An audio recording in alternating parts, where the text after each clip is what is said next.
नमस्कार दोस्तों, साहित्य ज्ञान क्लासेस में हार्दिक स्वागत है आपका। आज के सत्र में हम अध्ययन कर रहे हैं आधुनिक काल, द्विवेदी युग। द्विवेदी युग से वस्तुनिष्ठ प्रश्न और ये सभी प्रश्न पूर्व परीक्षाओं में आए हुए हैं। UP, TGT, PGT, assistant professor, GDC प्रवक्ता भर्ती परीक्षा, GIC lecturer, LT grade, Haryana TGT, PGT, NVS, KVS सभी परीक्षाओं में ये प्रश्न आए हैं और ये प्रश्न बहुत ही महत्वपूर्ण हैं परीक्षाओं की दृष्टि से। तो इसीलिए पीवाईक्यू सीरीज में हम इन प्रश्नों का अध्ययन कर रहे हैं। सभी प्रश्न व्याख्या सहित हैं, सभी प्रश्न महत्वपूर्ण हैं। प्रश्न है, इतिवृत्तात्मकता द्विविधि युगीन कविता की विशेषता है। राष्ट्रीय सांस्कृतिक चेतना इस युग की कविता का मुख्य स्वर रहा है। केवल क्रमांक 1 सही है, केवल क्रमांक 2 सही है, केवल क्रमांक 1 और 2 दोनों सही हैं, क्रमांक 1 और 2 दोनों गलत हैं। ये प्रश्न यूपीपीएससी जीडीसी परीक्षा 2021 का प्रश्न है और सही उत्तर है सी, क्रमांक 1 और 2 दोनों ही सही हैं। द्विवेदी युग के संबंध में कथन, इतिवृत्तात्मकता द्विविधि युगीन कविता की विशेषता है तथा सांस्कृतिक चेतना। द्विविधि युगीन कविता की विशेषता क्या है? सांस्कृतिक। इतिवृत्तात्मकता तो है ही कविता की विशेषता और सांस्कृतिक चेतना इस युग की कविता का मुख्य स्वर रहा है। दोनों सही है, दोनों में यही बात कही गई है।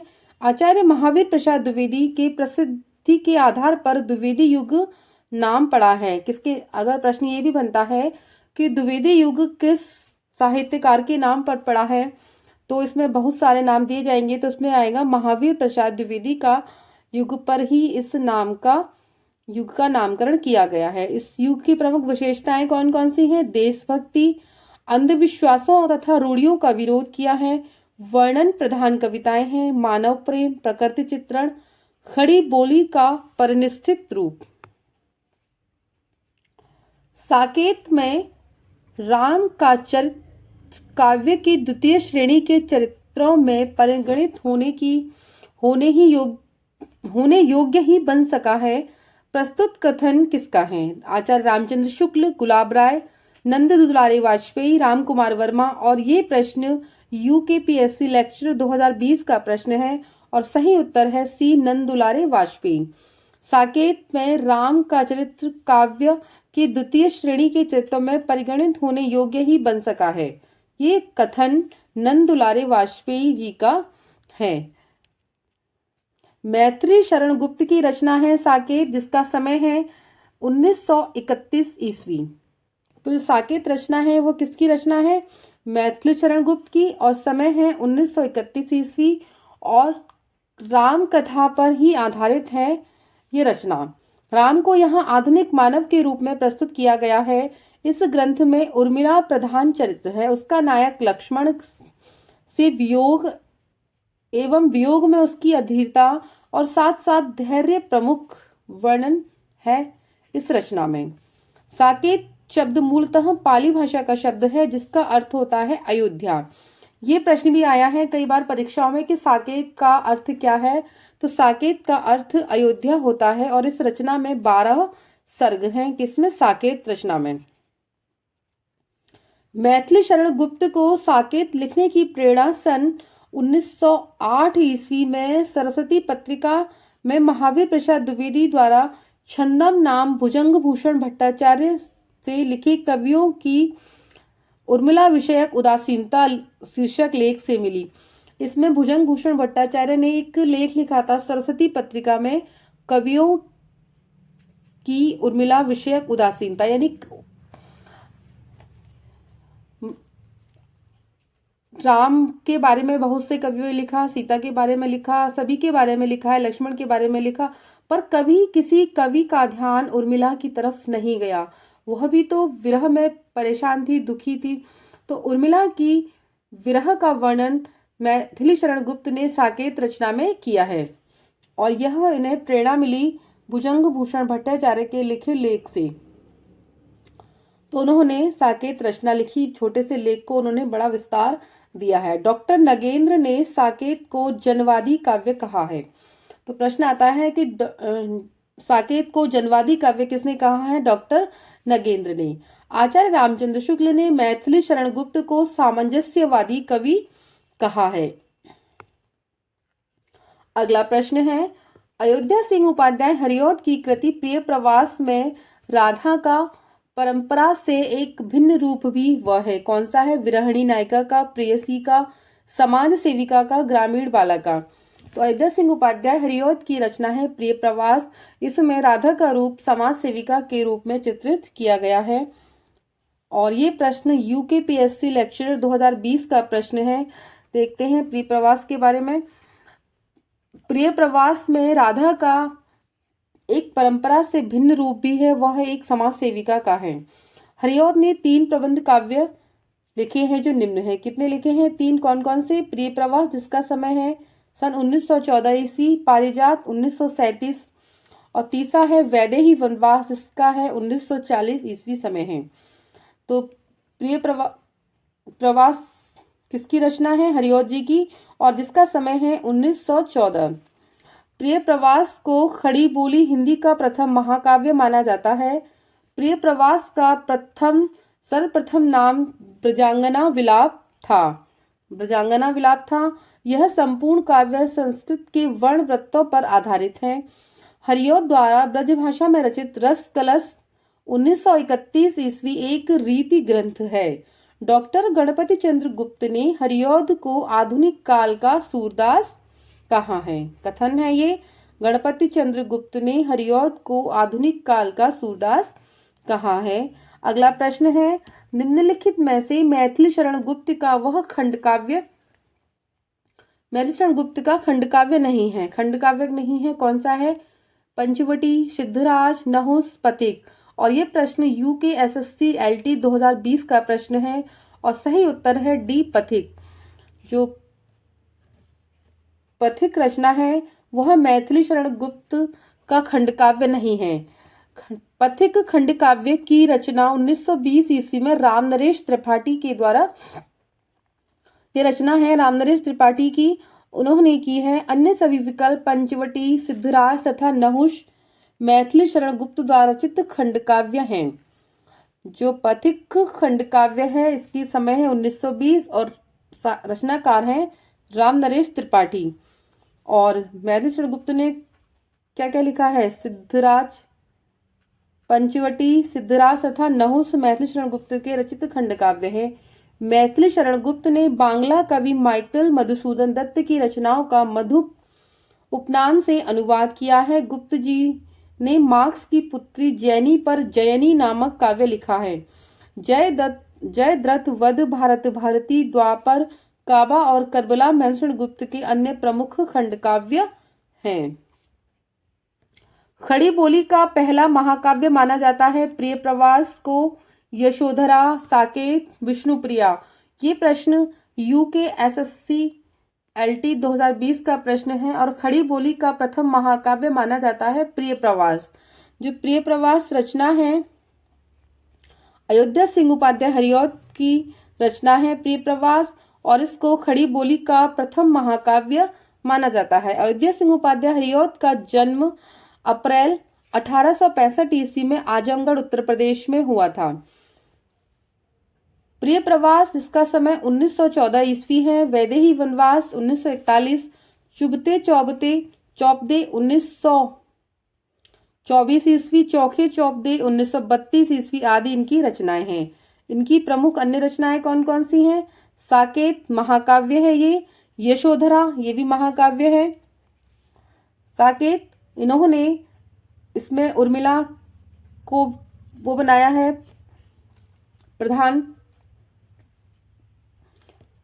यशोधरा रचना है इनकी, ये भी महाकाव्य है। विष्णुप्रिया ये खंड काव्य है और मैथिली शरण गुप्त की रचनाएं हैं ये। जितने श्रम और जितनी सावधानी से यह संपादित हुआ है, आज तक हिंदी का कोई और ग्रंथ नहीं हुआ। आचार्य शुक्ल का उक्त कथन किस संपादित रचना के संदर्भ में है? विनय पत्रिका, लाल चंद्रिका, बिहारी रत्नाकर, कबीर ग्रंथावली। और ये प्रश्न आरपीएससी असिस्टेंट प्रोफेसर 2020 का प्रश्न है और सही उत्तर है बिहारी रत्नाकर। जितने श्रम और जितनी सावधानी से यह संपादित हुआ है, आज तक हिंदी का कोई और ग्रंथ नहीं हुआ है। आचार्य शुक्ल का उक्त कथन बिहारी रत्नाकर के संदर्भ में है, जिसके रचनाकार जगन्नाथ दास रत्नाकर हैं। विनय पत्रिका तुलसीदास की रचना है। लाल चंद्रिका लल्लू लाल, बिहारी रत्नाकर, जगन्नाथ दास रत्नाकर। कबीर ग्रंथावली डॉक्टर श्याम सुंदर दास की रचना है। तो बिहारी रत्नाकर किसकी है? जगन्नाथ दास रत्नाकर की रचना है। हिंदी साहित्य पंडित महावीर प्रसाद द्विवेदी का सदा ऋणी रहेगा। व्याकरण की शुद्धता और भाषा की सफाई के प्रवर्तक द्विवेदी जी ही थे। उक्त कथन किसका है? डॉक्टर नगेंद्र, आचार्य शुक्ल, हजारी प्रसाद द्विवेदी, पंडित नंद दुलारे वाजपेयी। और ये प्रश्न आरपीएससी असिस्टेंट प्रोफेसर 2020 का प्रश्न है और सही उत्तर है इसमें बी, आचार्य रामचंद्र शुक्ल। हिंदी साहित्य में पंडित महावीर प्रसाद द्विवेदी उसका सदा ऋणी रहेगा। व्याकरण की शुद्धता के लिए जो कार्य द्विवेदी जी ने किया वो किसी और ने नहीं किया। तो ये कथन है आचार्य रामचंद्र शुक्ल का। महावीर प्रसाद द्विवेदी की रचनाएं कौन कौन सी हैं हम देखते हैं। देवी स्तुति शतक, जिसका समय है 1892 ईस्वी। नैषद चरित्र चर्चा 1899। नाट्यशास्त्र 1912। संपत्ति शास्त्र 1907। रसज्ञ रंजन 1920। वाग्विलास 1930। विचार विमर्श 1931 ईस्वी। ये सभी रचनाएं महावीर प्रसाद द्विवेदी की रचनाएं हैं।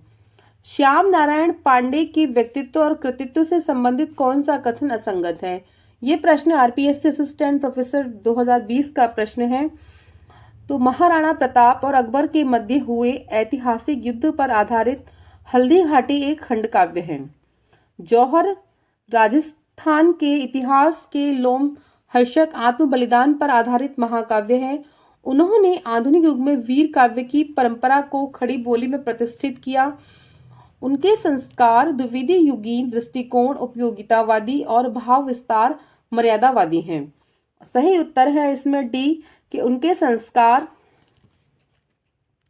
द्विविधि युगीन दृष्टिकोण, उपयोगितावादी और भाव विस्तार मर्यादावादी हैं। श्याम नारायण पांडे की व्यक्तित्व और कृतित्व से संबंधित कथन उनके संस्कार द्विविधि युगीन दृष्टिकोण, उपयोगितावादी और भाव विस्तार मर्यादावादी हैं, असंगत कथन हैं।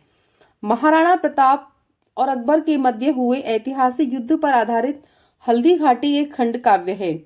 हल्दी घाटी जौहर, चित्तौड़ की रानी पद्मिनी के आख्यान एवं शिवाजी श्याम नारायण पांडे कृत महाकाव्य श्रेणी की रचनाएं हैं। उन्होंने आधुनिक युग में वीर काव्य की परंपरा को खड़ी बोली में प्रतिष्ठित किया है। इनके काव्य में वीर रस के साथ करुण रस का भी गंभीर स्थान है। प्रमुख रचनाएं हैं जिनका समय साथ दिया है। हल्दी घाटी, जिसका समय है 1937 से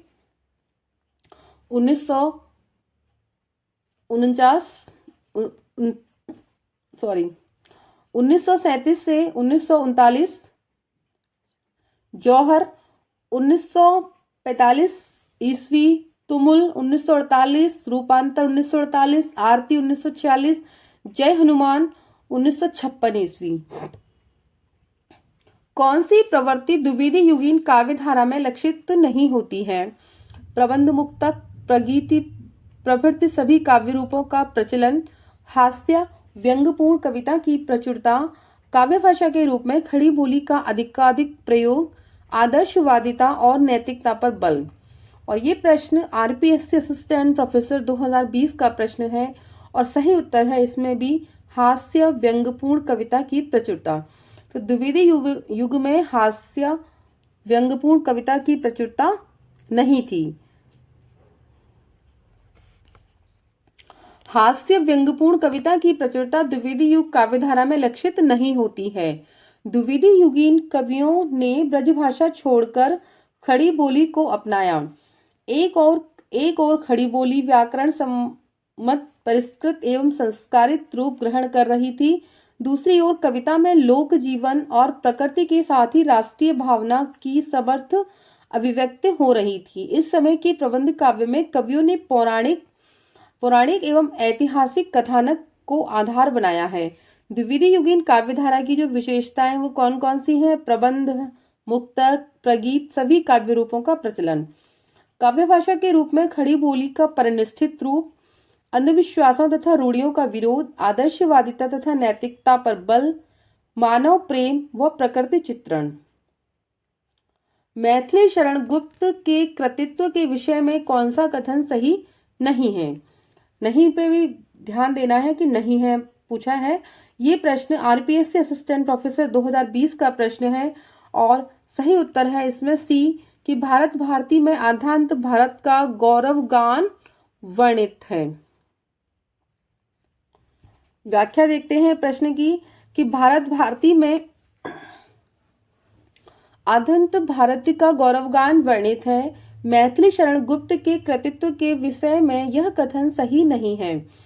1912 ईस्वी में प्रकाशित मैथिली शरण गुप्त की काव्य कृति भारत भारती कई सामाजिक आयामों पर विचार करने को विवश करती है। यह ग्रंथ 3 भागों में बटा हुआ है: अतीत खंड, वर्तमान खंड एवं भविष्यत खंड।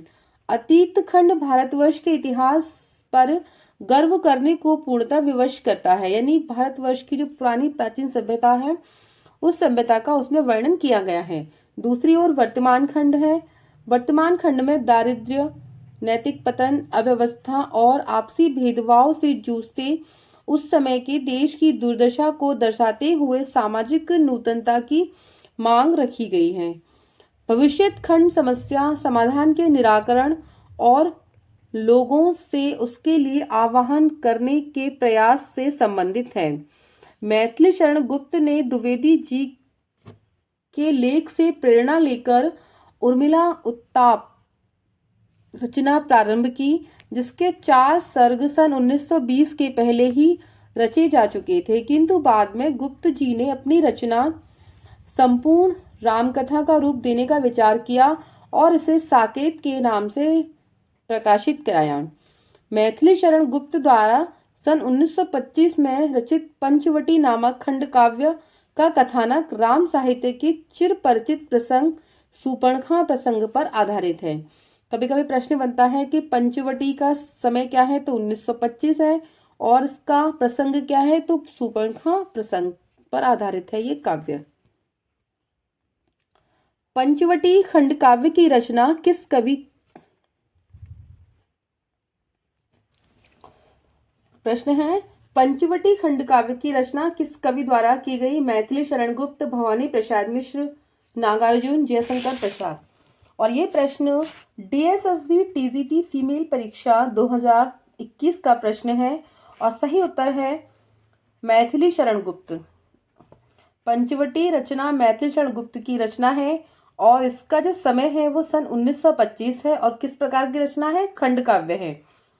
आगे देखते हैं। गुप्त जी ने भारत भारती, जिसका समय 1912 ईस्वी है, में लिखकर युवाओं को देश प्रेम से जोड़ा और राष्ट्र कवि का सम्मान उन्होंने प्राप्त किया।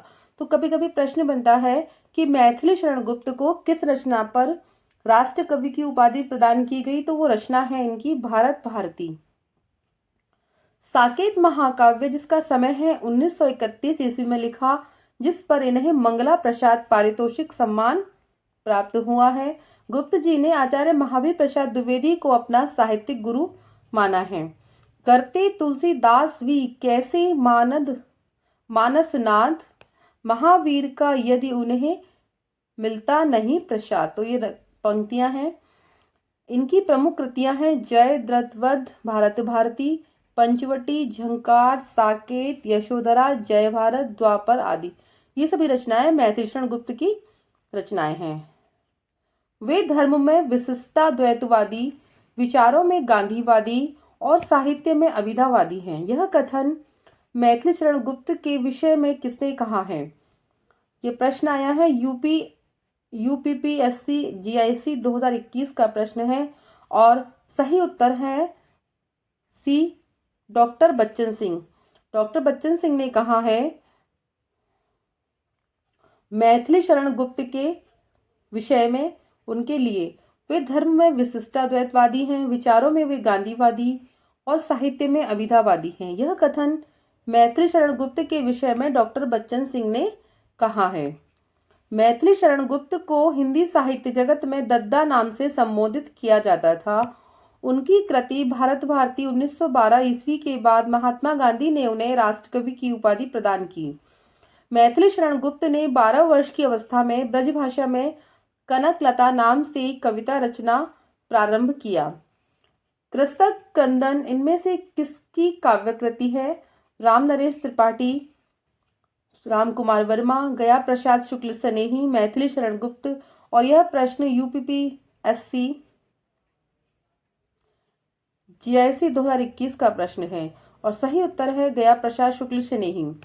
कृषक क्रंदन गया प्रसाद शुक्ल स्नेही की काव्य कृति है। इनकी अन्य रचनाएं कौन कौन सी हैं? प्रेम पचीसी, कुसुमांजलि, राष्ट्रीय वीणा, त्रिशूल, तरंग, करुणा, कादम्बनी।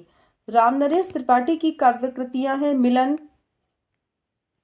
जिसका समय है 1918 ईस्वी, पथिक 1920, मानसी 1927, स्वप्न 1929, कविता कौमुदी। मैथिली शरण गुप्त की रचनाएं कौन कौन सी हैं? रंग में भंग, जिसका समय है 1909, जयद्रथ 1910, भारत भारती 1912, किसान 1917, विकट भट्ट 1929, साकेत 1931, यशोधरा 1932, द्वापर 1936, जय भारत 1952, विष्णुप्रिया 1957। सभी रचनाओं का समय दिया है और यूजीसी नेट में तो रचनाओं का मिलान और क्रम से लगाने के लिए ही प्रश्न आते हैं। निम्नलिखित कृतियों को उनके प्रकाशन वर्ष के अनुसार आरोही क्रम में व्यक्त करने वाली श्रेणी है। ये प्रश्न यूपी टीजीटी 2021 का प्रश्न है और सही उत्तर है इसमें बी। भारत भारती, साकेत, यशोधरा, जय भारत। तो सबसे पहले भारत भारती की रचना हुई, इसका समय 1912, साकेत 1931, यशोधरा 1932 और जय भारत 1952। व्याख्या देखते हैं प्रश्न की। प्रकाशन के अनुसार आरोही क्रम भारत भारती का जो समय है वह 1912 है, याद रखना है। साकेत 1931, यशोधरा 1932 और जय भारत 1952 ईस्वी है। यह राष्ट्रकवि मैथिली शरण गुप्त की युगांतकारी रचनाएं हैं। इन्हें साहित्य जगत में दद्दा नाम से संबोधित किया जाता था। 1912 ईस्वी में प्रकाशित खंड काव्य है ये। भारत भारती ने स्वतंत्रता संग्राम को अत्यधिक प्रभावित किया है। इसी कारण महात्मा गांधी ने उन्हें राष्ट्रकवि की पदवी प्रदान की है। एक प्रश्न ये बना कि मैथिली शरण गुप्त को राष्ट्रकवि की उपाधि किसने प्रदान की थी? तो वो महात्मा गांधी ने प्रदान की थी। और कौन सी रचना पर की थी? भारत भारती, जिसका समय है सन 1912 ईस्वी। इनकी जयंती प्रत्येक वर्ष 3 अगस्त को कवि दिवस के रूप में मनाई जाती है। सन 1954 ईस्वी में भारत सरकार द्वारा इन्हें पद्म भूषण से सम्मानित किया गया। निम्नलिखित में से किस कवि का उपनाम हितैषी है? तुलसी राम शर्मा, गोपाल शरण सिंह, अनूप शर्मा, जगदम्बा प्रसाद सिंह। और ये प्रश्न यूजीसी नेट दिसंबर 2020 जून 2021 का प्रश्न है और सही उत्तर है डी, जगदम्बा प्रसाद मिश्र। जगदम्बा प्रसाद मिश्र, जिनका जन्म 1895 ईस्वी और निधन 1957 ईस्वी को मुरादाबाद में हुआ था। जन्म इनका मुरादाबाद में हुआ था, उन्नाव उत्तर प्रदेश में हुआ था और इनका उपनाम हितैषी है। इनकी प्रमुख रचनाएं हैं मातृगीता, कल्लोलिनी, वैकाली, दर्शना आदि। प्रिय प्रवास के संबंध में सही तथ्य हैं। हिंदी में मात्रिक छंदों का प्रयोग हुआ है। प्रिय प्रवास खड़ी बोली का पहला महाकाव्य है। इसके छंदों में तुकांतता नहीं है। इसमें 27 सर्ग हैं। नीचे दिए गए विकल्पों में से सही उत्तर का चयन कीजिए और सही उत्तर है इसमें डी, दूसरा और तीसरा। दूसरा है प्रिय प्रवास खड़ी बोली हिंदी का पहला महाकाव्य है और इसके छंदों में तुकांतता नहीं है। वह 2 कथन सही हैं, बाकी ये दोनों गलत हैं। और ये प्रश्न यूजीसी नेट दिसंबर 2020 और नेट 21 में ये प्रश्न आया है। प्रिय प्रवास के संबंध में सही तथ्य है कि प्रिय प्रवास खड़ी बोली हिंदी का पहला महाकाव्य है तथा इसके छंदों में तुकांतता नहीं है। प्रिय प्रवास महाकाव्य के रचयिता अयोध्या सिंह उपाध्याय हरिऔध हैं। इस महाकाव्य में कुल 17 सर्ग हैं। छंद और भाषा के संबंध में हरिऔध ने लिखा है, भिन्न तुकांता कविता लिखने के लिए संस्कृत वृत्त बहुत ही उपयुक्त है। कुछ संस्कृत वृत्तों के कारण और अधिकतर मेरी रुचि इस कारण इस ग्रंथ की भाषा संस्कृत गर्भित है। अगला प्रश्न है, जन्म काल के अनुसार निम्नलिखित कवियों का सही अनुक्रम क्या है? गया प्रसाद शुक्ल सनेही, श्रीधर पाठक, रामनरेश त्रिपाठी, अयोध्या सिंह उपाध्याय हरिऔध।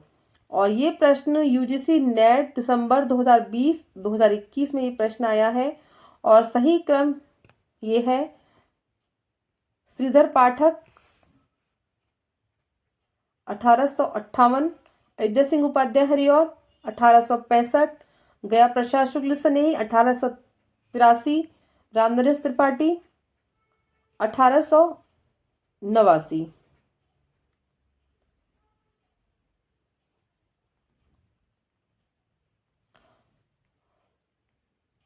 हम राज्य लिए, अगला प्रश्न है, हम राज्य लिए मरते हैं, सच्चा राज्य परंतु हमारे कृषक ही करते हैं।